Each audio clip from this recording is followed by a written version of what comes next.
Magala waaqayyo hin eegne eegduun ofumaa dadhabaa bula jedha sagaleen waaqayyo.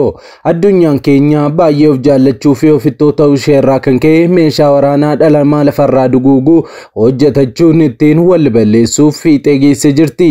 Kun ammoo amalootuma namoota bara dhumaati. Macaafni qulqulluun akkas jedha.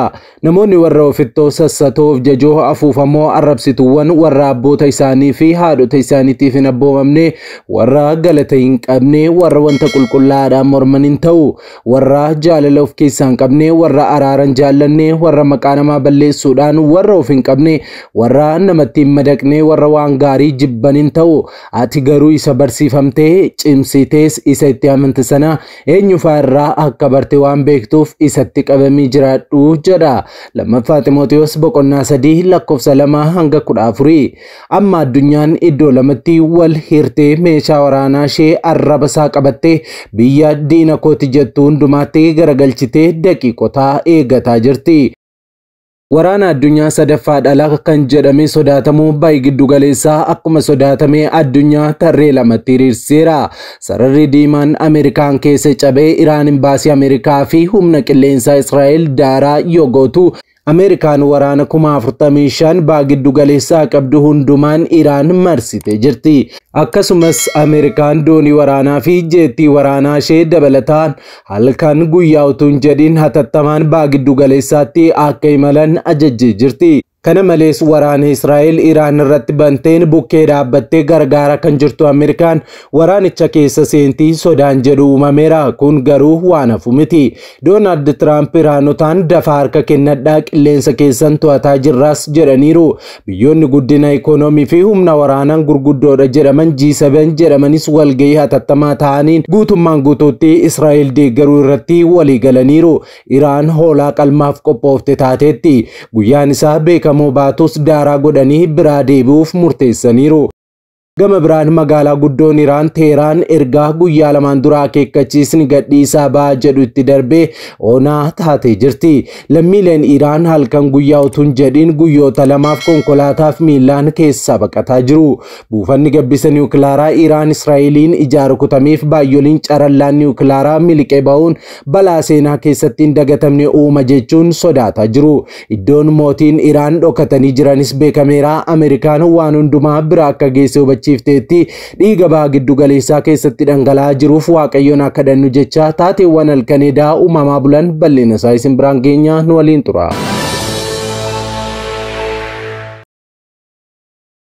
Nagaa fi araarri waaqayyoo bakka jirtanitti hunduma keessaniif haa baay'atu. Akkam jirtu daawwattoota Kiristiyaan Miidiyaa. Odeessa wayitaawaa yeroo kanaaf isiniif qindeeffannee isin biraan ga'uuf qabannee dhiyaanneerraa hamma xumura qophii keenyaatti nu wajjin turaan affeerraa keenya. Yeroo jalqabaaf gara chaanaalii Kiristiyaan Miidiyaatti kan dabalamtan subscribe kan jedhu tuquun achiis mallattoo beelii sana fuulduratti isinii dhufu haala tokko tuquun ol kan jettu rakkaadha. Kana gochuu keessaniin odeeffannoowwan addunyaa keenyarraa ammee ba'an wayitaa karaa chaanaalii keenyaa gadhiifaman hunduma dursee akka isin qaqqabuuf isin gargaara. Like share godhaa yaada keessan saanduqa yaadaa keessatti nu qoodaa kallattiidhaan gara oduu keenyaatti wal wajjin dabarru.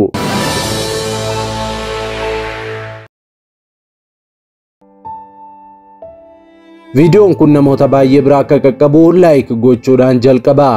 Iraan hoolaa qalmaa fi biyya yaalii meeshaa waraanaa biyyoota lixaa ta'aa jirti. Akka qeerransa beela'ee biyyoonni lixaa ishee barbadeessuuf abiddaa fi gaazii itti qopheeffatanii toora galanii itti qaxxisaa jiru. Abidda jalqabaa garuu harka Israa'eliin itti qabsiisaniiru. Ammatti biyya Iraan bal'inaan dachaa Israa'el 70 taatu keessa boombii itti roobsuuf kan qopheeffatan magaalaa guddittii biyya Iraan Teheraanidha. Teheraan meeshaa yaalii Ameerikaa fi Israa'el ta'uun abidda niwukilaaraa holqa bobaashee jalatti hammattee jirtu wajjin ukkaanfamuuf fiixee geesseetti. Pireezidaantiin Ameerikaa Doonaald Tiraamp waa'ee Iraan kaleessa dubbii jajjabaa dubbataa oolaniiru. Ergaa fuula miidiyaa hawaasaa dhuunfaa isaanii Tiraaz irratti barreessaniin haal duree tokko malee harka laadhaa jechuudhaanis aangaa'ota Iraaniif ergaa dhaamaniiru. Ergaawwan walitti aansee maxxanseen Doonaald Tiraamp Ameerikaan waraana Israa'elii fi Iraanitti hirmaatti sodaa jedhu sammeessee jira. Tiraamp ergaa jalqabaa kaleessa maxxanseen qilleensa Iraan guutummaatti to'annee olaantummaa irratti qabnas jedhee ture. Ittaan sun ammoo gaggeessaan Iraan bakka dhokatee jiru beekna garuu ammaaf hin ajjeefnu jechuudhaanis maxxanseera. Maxxansa si'a sadaffaa isaa maxxanseen haal duree tokko malee harka laadhaa jechuun namoota hedduu shakkii keessa galcheera. Doonaald Tiraamp pireezidaantiin 47ffaa Ameerikaa gaggeessaan Iraan Ayatollah Khamenei bakka inni jiru akka beekuu fi garuu ajjeesuu akka hin barbaanne beekseera. Tiraamp kana kan jedhee maxxansa miidiyaa hawaasaa isaa Zetraaz irratti barreessenidha. Gaggeessaan Iraan gaggeessaa olaanaa jedhamu eessa akka dhokatee jiru beekna. Salphaatti qiyyaafannoo keessa jira garuu immoo homtuu ittiin bu'u ammaaf hin ajjeesnus jedhee jira. Dabaluudhaanis garuu misaayilii lammiilee nagaatti yookaan loltoota Ameerikaatti akka dhuka'u hin feenu baay'ee obsa fixataa jirra jechuudhaan dhimma kanatti xiyyeeffannoo waan kennitaniif galatoomaa jedhee Tiraamp barreeffama isaa kanaatiin. Kana malees pireezidaantiin Ameerikaa Doonaald Tiraamp qilleensa Iraan irratti olaantummaa guutuu qabna jechuun fuula miidiyaa hawaasaa kan dhuunfaasaa ta'e Tiraaz irratti maxxanseera. Qilleensa Iraan guutummaan guutuutti to'annee olaantummaa irratti qabna. Dabaluudhaanis Iraan meeshaalee ittiin sochii qilleensaa to'attuu fi sirna ittisaa gaarii qabdi turte garuu immoo kan Ameerikaan oomishtuu fi qabduun tasumaa waliin gitu jechuudhaan humna ittisaa Ameerikaa kan caalu addunyaa kanarraa akka hin jirre himee jira. Yeroo lolli Israa'elii fi Iraan gidduutti eegalee kaasee ejjennoon Tiraamp Ameerikaan waraanichatti akka hin hirmaanne kan agarsiisudha. Haa ta'u garuu Ameerikaan waraana Israa'el Iraan kana keessatti ni hirmaatti ni dhiisti kan jedhu Tiraamp ammayyuu homaa hin jenne bukkee deddeemee dubbachuurraan kan hafe. Gama biraatiin Ameerikaan xiyyaarota waraanaa dabalataa gara baha giddu galeessaatti geessaa jiraachuun nagaameera. Maddi oduu Reuters qondaalota Ameerikaa wabeeffachuun akka gabaasetti Peentaagoon dooniiwwan xiyyaarota waraanaa baatan gara baha giddu galeessaatti ergaa jira.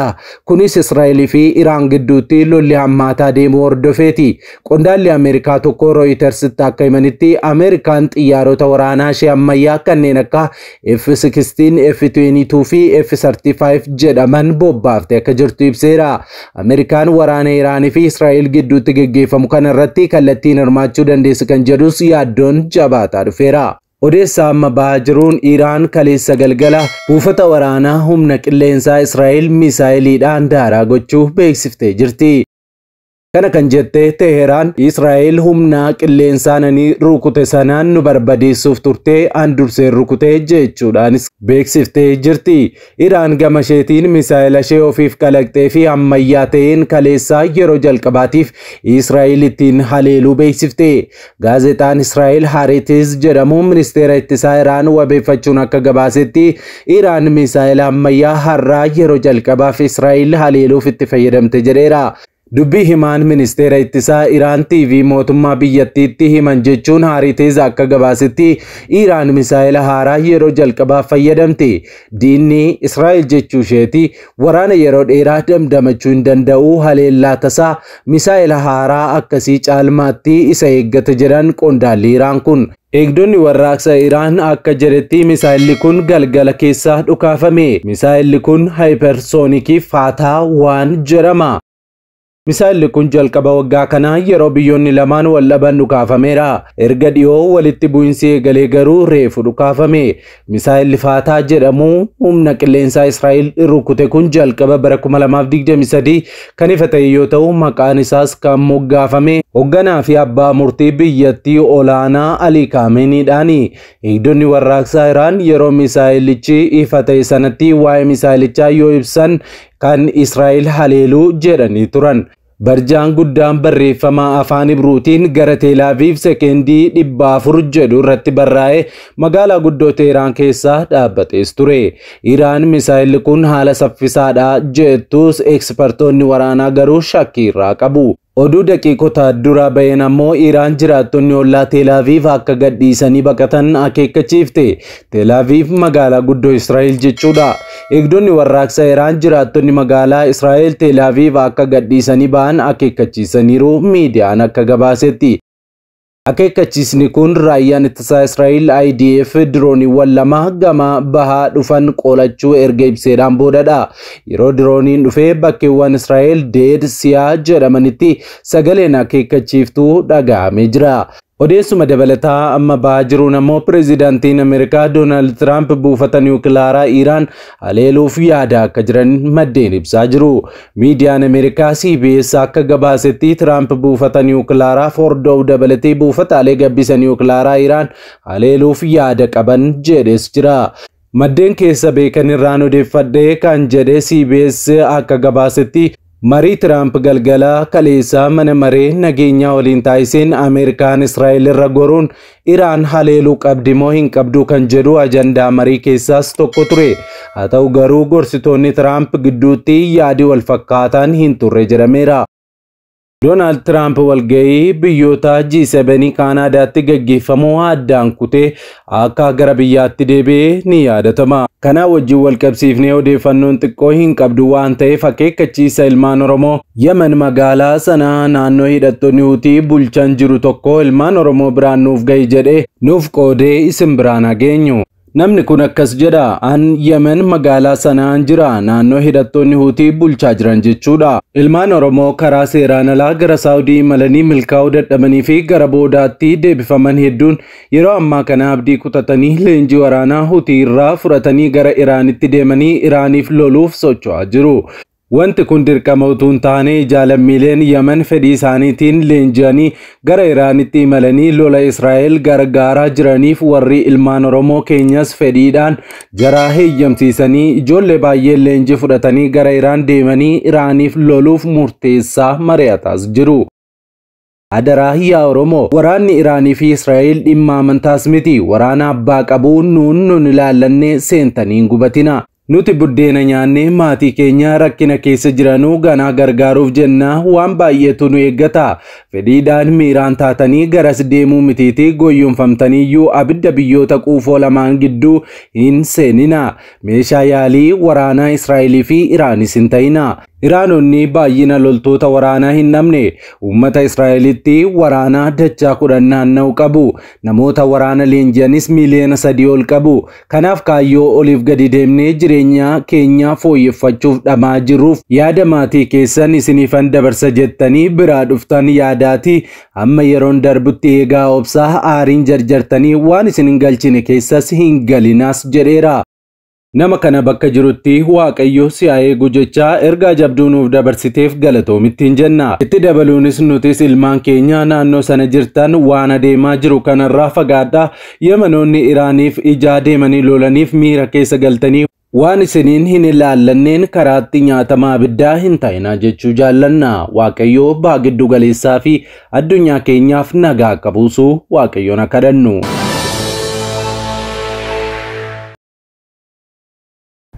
Waggoota dheeraadhaaf kiristaanonni miidiyaaleen sagalee isaanii ibsatan dhabuun rakkataa turaniiru. Bari'uun waan hin oolleef maarree kunoo Kiristiyaan miidiyaa sagalee nuuf ta'aa jira. Kanaaf miidiyaa haqaa odeeffannoo dhugaadhaaf wayitaawaa YouTube Kiristaan miidiyaa subscribe, like, share godha. warra sagalee dhabaniif sagalee ni taana. Yesuus fayyisaadha. Egaan daawwattoota Kiristiyaan miidiyaa oduun wayitaawaa yeroo kanaaf siniif qindeeffannee kanneen hanga ammaatti daawwattanidha. Qophii keenya walakkaatti kan nutti dabalamtan subscribe kan jedhu tuquudhaan mallattoo beelii sana fuulduratti isinii dhufu haala tokko tuquun ol kan jettu irra kaa'adha. Yaada keessan saanduqa yaadaa keessatti nu qoodaa, like, shares godhaa. Waan daawwattaniif ulfaadhaa. Sa'aatota muraasaan booddee hamma odeeffannoo haaraa addunyaa keenya irraa argameen deebinee wal arginutti turtiin turtii gaarii isiniif haa ta'u. Nagaan oola.